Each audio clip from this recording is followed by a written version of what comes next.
सबको जय Shri Ram. The संख्यराज channel में आप सबका स्वागत है। आज हम आप सबके सामने लेकर आ रहे हैं ऐसे एक इतिहास के महापुरुष को, सामान्य व्यक्ति से उठा और जो दिल्ली का सम्राट कहलाया, महाराजा कहलाया और जिसने एक बार फिर से हिंदू राज्य को स्थापित किया। प्रारंभ करता हूं विषय। जिस महापुरुष की चर्चा हम आज आप लोगों से करने जा रहे हैं, उस महापुरुष का नाम है, भारत मां के बेटे का नाम है सम्राट हेमचंद्र विक्रमादित्य। कैसा था ये? किस प्रकार का जीवन था इनका? एक सामान्य परिवार में जन्म होता है।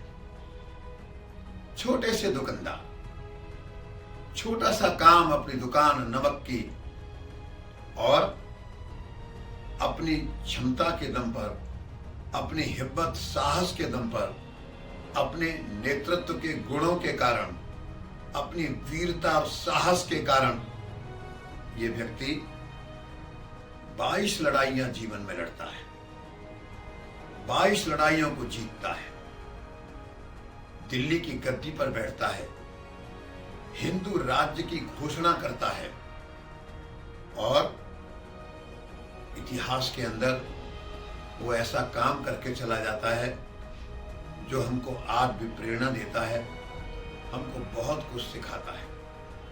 प्रारंभ करता हूं। राजस्थान में एक जिला है अलवर। अलवर जिले में एक कस्बा है, छोटा शहर है राजगढ़। राजगढ़ के पास एक गांव है माछेड़ी।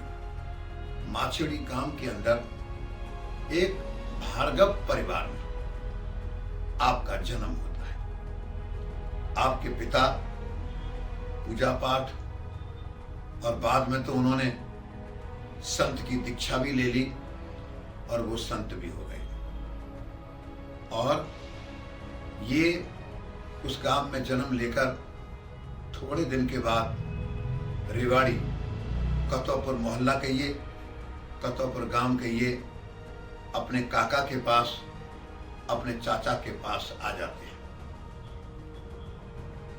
शिक्षण शुरू होता है, पढ़ाई शुरू होती है और वो कबड्डी में, कुश्ती में, शस्त्र संचालन में और बहुत सारे प्रकार की चीजों को सीखते हैं। और इसी के साथ भाषाएं भी, हिंदी, उर्दू, फारसी, इस प्रकार की भाषाएं सीखते हैं। थोड़े थोड़े बड़े होते हैं। वो भारत में दौर कौन सा चल रहा है?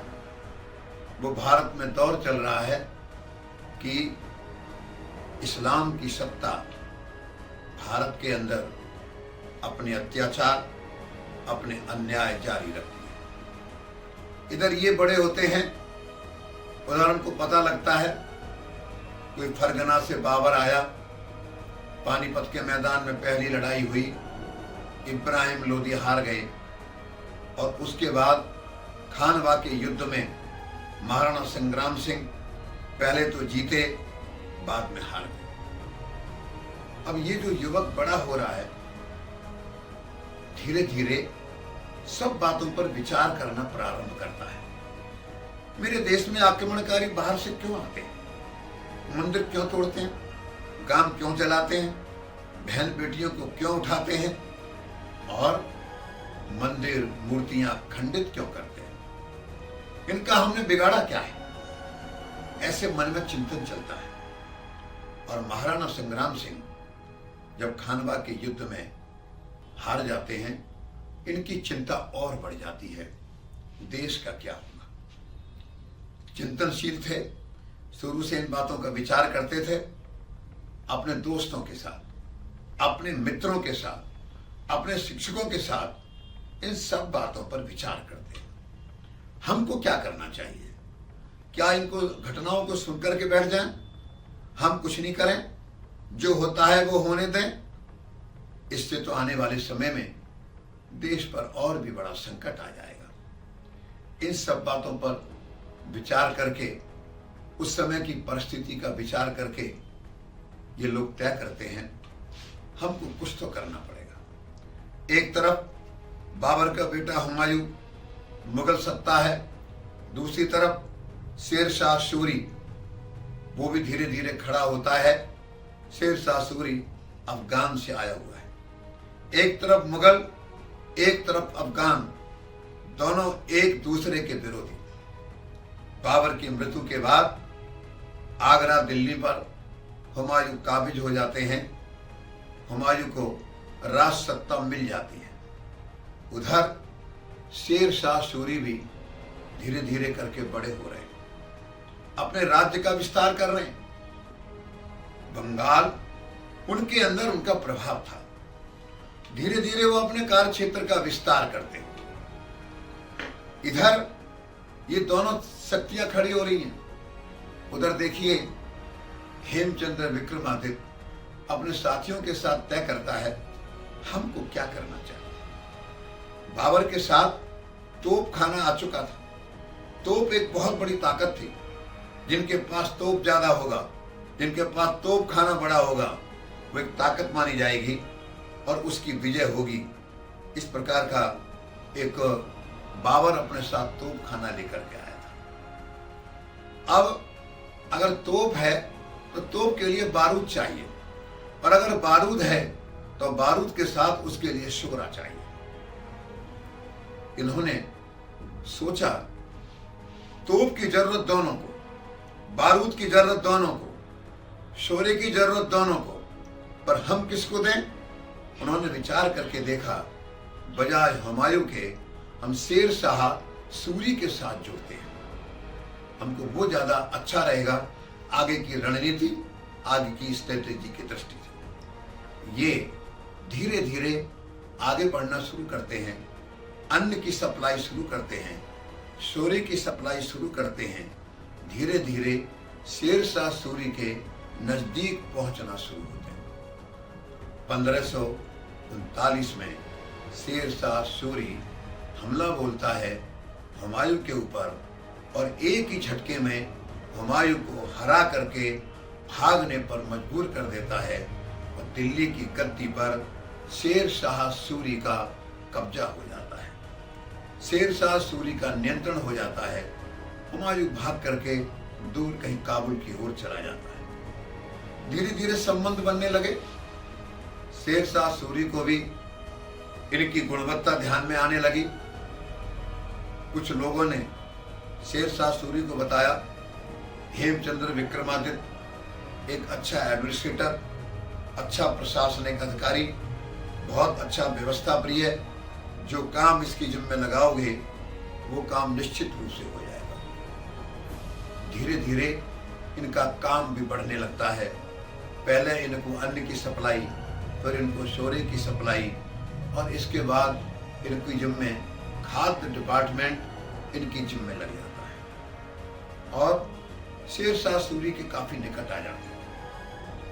शेर शाह सूरी की कलिंजर के दुर्ग में बारूद फटने से मौत हो जाती है, मृत्यु हो जाती है। उनका बेटा इस्लाम शाह सूरी गद्दी पर बैठते हैं।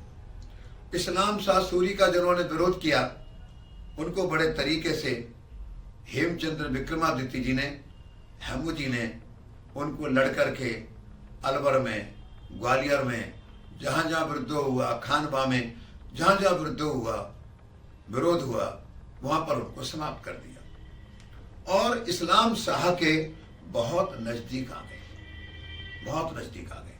हम देखेंगे इस्लाम शाह उनसे इतने प्रसन्न हुए, उनको आगे बढ़ाते चले गए। उनको उसके बाद में उन्होंने क्या दिया, आगे चल करके उनको जासूसी डिपार्टमेंट, खुफिया विभाग, गुप्तचर विभाग उनके हवाले कर दिया। उनको छोटा सा सेनापति भी बना दिया और जहां जहां विद्रोह हुआ वहां पर इनको भेज दिया विद्रोह को शांत करने के लिए। और वो आगे बढ़ते चले गए अपने व्यवहार से, अपनी योग्यता से, अपने लड़ने की क्षमता से। उन्होंने उनका मन जीता और जो अफगान अधिकारी थे उनका भी काफियों का मन उन्होंने जीता। थोड़ा समय बीता, इस्लाम शाह बीमार हो गए और उसके बाद उनकी मृत्यु हो गई, वो बच नहीं पाए। उसके बाद गद्दी पर आ गए आदिल शाह सूरी। आदिल शाह सूरी बहुत कर्मठ, बहुत योग्य, बहुत जुझारू व्यक्ति नहीं थे। ऐश परस्त, आराम परस्त और थोड़ा लड़ने से दूर रहने वाले व्यक्ति थे। आदिल शाह का भी विरोध हुआ।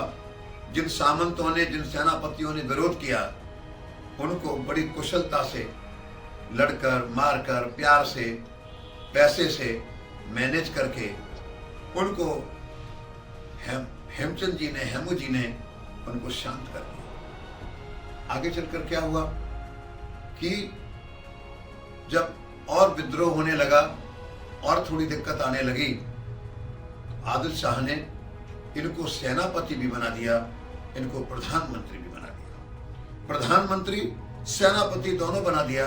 और आदिल शाह यहाँ से चुनार के किले की ओर चले गए। कुल मिलाकर के कौन लड़ाई झगड़ों में उलझेगा, चलो अपन चुनार की ओर चलते। 1553 से लेकर 1556 तक इन 3-4 सालों के अंदर सेनापति प्रधानमंत्री रहते हुए उन्होंने 22 लड़ाइयां लड़ी। उन्होंने लड़ाई लड़ी चुनार की, उन्होंने लड़ाई लड़ी आगरे की, लड़ाई लड़ी जौनपुर की, लड़ाई लड़ी बंगाल की। इस प्रकार से उन्होंने काफी लड़ाइयां लड़ी। और किसी भी लड़ाई में देखिए आप, एक सामान्य व्यापार करने वाला दुकानदार व्यवस्था तो कर ही रहा है, लेकिन लड़ाई में भी अपना सिक्का कैसे कायम किया कि बंगाल से लेकर पंजाब तक उन्होंने एक प्रकार की ये सल्तनत युद्ध जीत करके खड़ी कर दी सूरी खानदान के लिए, सूरी वंश के लिए।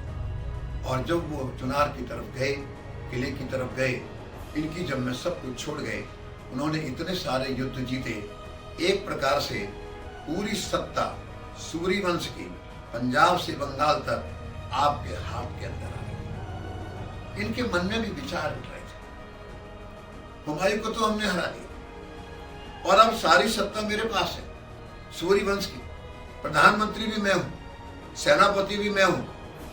अब उनके मन में विचार आने लगा, हिंदू समाज पर इतने वर्षों से जो अत्याचार हो रहा है, जो अन्याय हो रहा है, जो जजिया कर लिया जा रहा है, माताओं बहनों को जो दिक्कत आ रही है, मंदिर मूर्तियां जो खंडित हो रही हैं, अब वक्त आ गया है हेमचंद अपने साथियों के साथ बैठकर कुछ विचार कर। इसने उनका मन जीत कर आदिल शाह का क्या काम किया कि मैं चाहता हूं फेथफुल लोग, जरा स्वामी भक्त लोग आ जाएं, मुझे आप फौज में भर्ती करने की अनुमति दीजिए, मैं बहुत अच्छे अपने हिंदू नौजवान साथियों को लाऊंगा।